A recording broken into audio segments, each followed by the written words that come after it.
Surely, courage. So this is the day when we celebrate the courage of an excellent freedom fighter, Netaji Subhash Chandra Bose. Dear students, when we speak of his life,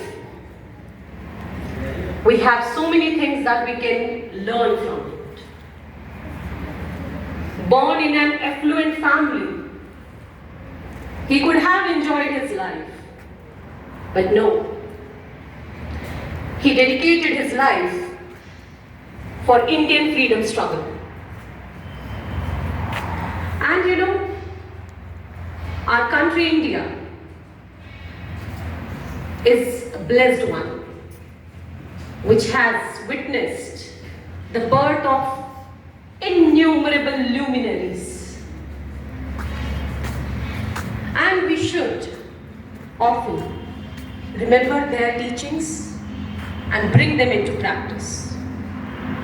It is with this vision, in the year 2021, our Honorable Prime Minister asked all Indians to celebrate these heroes, the freedom fighters of India. And hence, on the birth anniversary of Netaji Subhash Chandra Bose, we celebrate Parakram Diwas to honor his courage, his dedication to the nation. Dear students,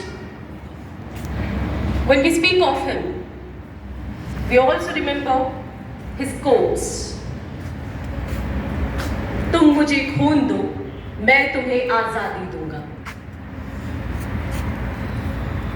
which asked the young Indians to come forward and dedicate their lives for the nation. When you are in your young days, you want to enjoy your life. You want to live into the moment. And it's not very easy to live for somebody else. So when he gave this slogan, the Indians came forward and they became a part of his army, which is called as Azad Hind Fauj.